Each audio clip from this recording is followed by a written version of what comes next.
जय हिंद दोस्तों। उत्तरांचल ज्ञानशाला में आपका स्वागत है। आशा करता हूँ आपका आज का पेपर बहुत अच्छा गया होगा। हालात चाहे उत्तराखंड में कैसे भी रहें, परीक्षा तो आज पटवारी और लेखपाल की हो ही गई है और आप लोगों ने अपनी तरफ से जितना बेहतर करना होगा किया होगा। अब मन में उत्सुकता रहती है कि क्या कट ऑफ रहेगी, आंसर की कब तक आएगी। तो बहरहाल जो भी प्रकरण चल रहा है उसके बारे में तो कुछ टिप्पणी नहीं की जा सकती है, वो सब जो भी आगे जानकारी होगी वो सभी को पता चल जाएगी। लेकिन मैं आपके सामने पूरी आंसर की लेके आया हूँ और सबसे कम समय में, ताकि आपका कम से कम आपका डेटा खर्च और कम से कम समय में आपको आंसर सही उत्तर मिल जाए। जो प्रश्न नहीं पता स्पष्ट रूप से उनको मैंने छोड़ा है, लेकिन जो प्रश्न पता है उनको मैंने बिल्कुल सटीक उत्तर के साथ रखा है। आप उत्तरांचल ज्ञानशाला चैनल जरूर ज्वाइन कीजिए, सब्सक्राइब कीजिए, शेयर भी कीजिएगा, इस वीडियो को भी शेयर कीजिएगा और हमारी डेली प्रैक्टिस टेस्ट चलता है उसको आप ज़रूर कीजिएगा।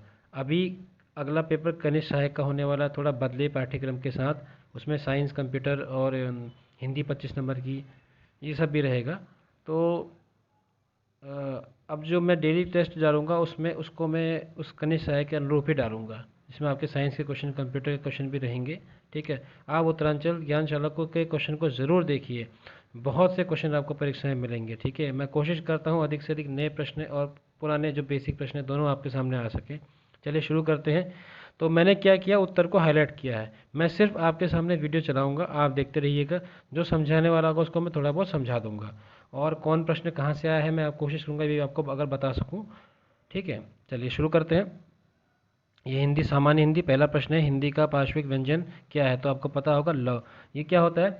पार्श्व मतलब होता है पिछला भाग, लेटरल साइड जिसे इंग्लिश में कहते हैं। तो आपका जो जीभ है जब तालु को छूती है ल, तो हवा जो है किनारों से निकल जाती है, इसलिए इसको पार्श्विक व्यंजन कहते हैं। ठीक है, तो पार्श्विक व्यंजन मतलब कौन सा होता है? एकमात्र होता है ल। तो मैंने ये पे हाईलाइट किया हुआ है। ठीक है, तो इस प्रकार से ये है। फिर हमारा दूसरा प्रश्न है, काव्य कृति आवाज़ भी एक जगह है के रचयिता कौन है? तो आपको पता होगा ये 2004 में प्रकाशित हुई थी वाणी पब्लिकेशन द्वारा और कविता संग्रह है। ये किसका है? मंगलेश डबराल का। ये इनका कविता संग्रह है, 2004 में हुआ था प्रकाशित, कविता संग्रह है।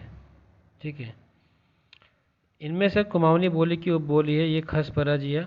परजिया ये उपबोली है, आपको पता ही है। नागपुरिया जो है गढ़वाल की है।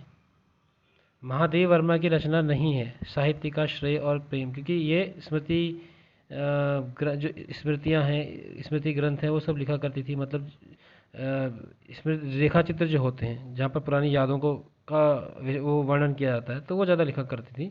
ठीक है, और फिर पांचवा प्रश्न है, संयुक्त व्यंजन ज्यों की संरचना है। इसको ज्यों पढ़ते हैं वैसे तो, लेकिन हम इसको सुविधा के लिए ज्ञ पढ़ते हैं। तो ये इससे बनता है। वैसे इसका जो आपका वो हो जाता है तो वो ये होता है, इसका जो अगर इसको हम तोड़ेंगे, इसका वर्ण विश्लेषण करेंगे तो ज प्लस य प्लस, और पूरी तरह से अगर तोड़ेंगे तो ठीक है, ये और स्वर इसमें जुड़ जाएगा तो फिर ये हो जाएगा। ठीक है, तो ये हमारा उत्तर है। छठवां प्रश्न, ये सभी मैंने सभी हाईलाइट कर रखे हैं। देखिए ये आपके उत्तर जो है हाईलाइट किए हुए हैं, तो आपको आसानी होगी। जो सही उत्तर है मैंने हाईलाइट किया हुआ है। आठवें का डी है अर्क। ठीक है, अर्क मतलब होता है ज्योति प्रकाश। ये नवा आपका यण संधि। ठीक है ना, तो क्योंकि यहाँ पर ये अन्वेषण जो होता है, अन्वेषण ये भी एक किस्म से इसका अर्थ भी अन्वेषण ही होता है, लेकिन इसका विच्छेद क्या होता है? अनु प्लस ईक्षण। तो यहाँ पर ऊ, यहाँ पर प्लस भिन्न स्वर, तो ऊ क्या बन जाता है? यह बन जाता है वो में। ठीक है ना, ये आपने पढ़ा होगा। कवित्री आसानी होता है, कवियत्री होता है। और ये सूचीपत्र है, सूचीपत्र इसको इंग्लिश में कैटलॉग कहते हैं, CATALOGUE, जो एक सूची बनाई जाती है।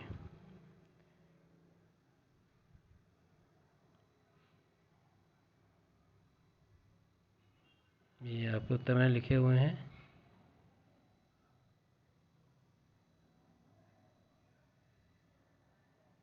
इनमें से तलब शब्द का अर्थ नहीं है। देखिए, चाह भी इसका अर्थ होता है, बुलावा भी अर्थ होता है और वेतन भी अर्थ होता है। आवेश इसका अर्थ नहीं होता है। हमें बताना अर्थ नहीं है। ठीक है, ये हमें ध्यान रखना है। यह प्रश्न बहुत सारे शब्दों में नहीं था, फिर ये बोला पर्यायवाची शब्द नहीं है। ठीक है, तो क्या नहीं होता है? अर्णव नहीं होता है। तामरस भी होता है, जातरूप भी होता है, हाटक भी होता है, तो ये नहीं होता है। हरिया हरक्यूलिस की हैरानी मनोज श्याम जोशी। ठीक है, अब ज़रा फटाफट करेंगे। ये है, अगर लॉजिक जानना है तो लॉजिक तो आप इसको सीधे सीधे रख सकते हैं। ठीक है, ये भी आपको पता ही होगा, ज़्यादा नहीं ज़्यादा पूछ सकते हैं। तो इसमें ये है गिनित, इसको मतलब ये क्या होता है ना, जो एल्गोरिथम होता है वो स्पष्ट होना चाहिए, इसमें कोई किस्म का एम्बिग्यूटी यानी कि दुविधा नहीं होनी चाहिए। ये सीमित होता है, यानी कि असीमित नहीं होता है। इसके क्रम जो होते हैं, स्टेप्स जो होते हैं वो निश्चित होते हैं। इसको सोर्स प्रोग्राम कहते हैं। ऑब्जेक्ट प्रोग्राम जो होता है क्या होता है, ये लो लेवल लैंग्वेज में लिखा जाता है।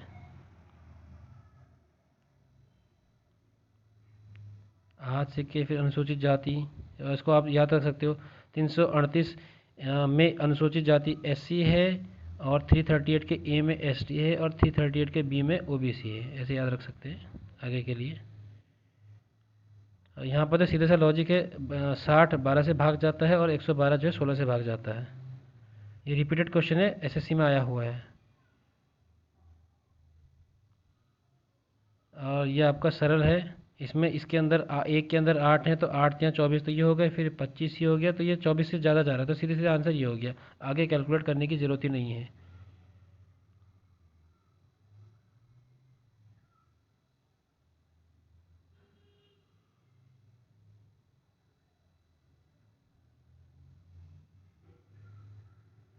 आपके सामने आंसर की चल रही है, सारे हाईलाइटेड किए हुए आंसर हैं। करंट अफेयर के अच्छे क्वेश्चंस आए थे।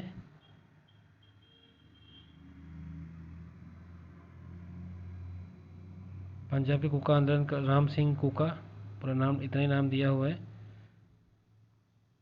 यहाँ हुबली हो जाता है।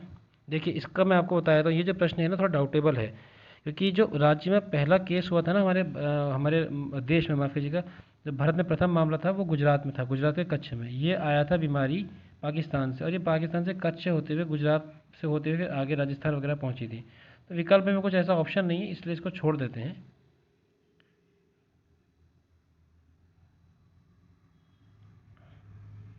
इसका भी ग्रेनविल ऑस्टिनी है, क्योंकि इन्होंने हमारा जो संविधान है, हमारे संविधान को क्रांति लाने का उसमें हमारा संविधान क्रांति लाने का साधन है, ऐसा इन्होंने बताया था। तो फिलहाल यही उत्तर लगता है, लेकिन थोड़ा सा इसको संदिग्ध में मान के चलता, क्योंकि मुझे इसका स्पष्ट कहीं पर नहीं मिला। हमें उत्तर निकालना पड़ा मुझे समझ के, लेकिन इसका स्पष्ट लिखा हुआ उत्तर मुझे कहीं मिला नहीं। फिलहाल ये इसका उत्तर मान के चलिए। ये क्वेश्चन बिल्कुल सही है, बहुत लोगों को मिलेगा नहीं, ये 7वां संविधान संशोधन है।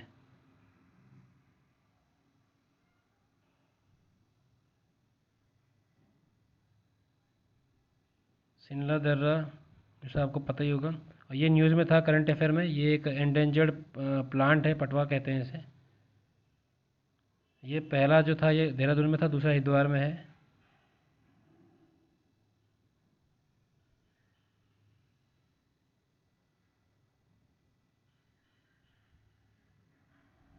देखिए, इसमें जो प्रश्न था 74वां, इसमें क्या है, इसमें जो पहली रैंक मिली है वो आपको केरल को है, पहली केरल को है।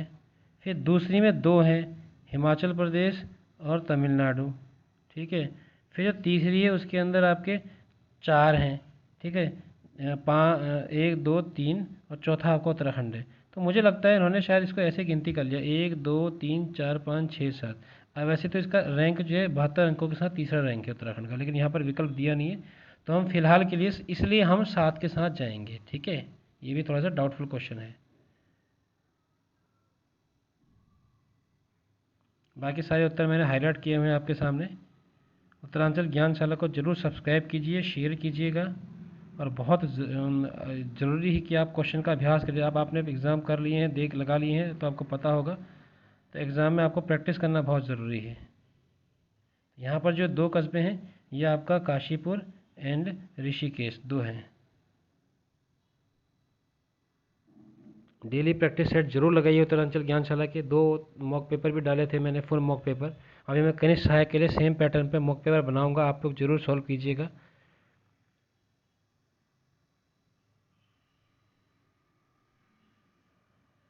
तो ये आपके सारे उत्तर हैं। ये हाँ, क्या बोलते हैं, जागरा मंदिर अभी, जैसा माफ़ कीजिएगा, जागरा मेले को इन्होंने घोषित किया था।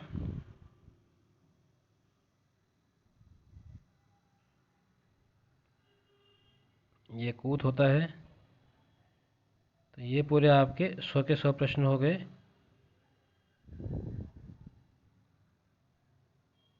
उत्तरांचल ज्ञानशाला जरूर सब्सक्राइब कीजिए, टेलीग्राम चैनल भी ज्वाइन कर लीजिएगा। मैं लिंक यहाँ पर डिस्क्रिप्शन में डाल दूंगा। धन्यवाद।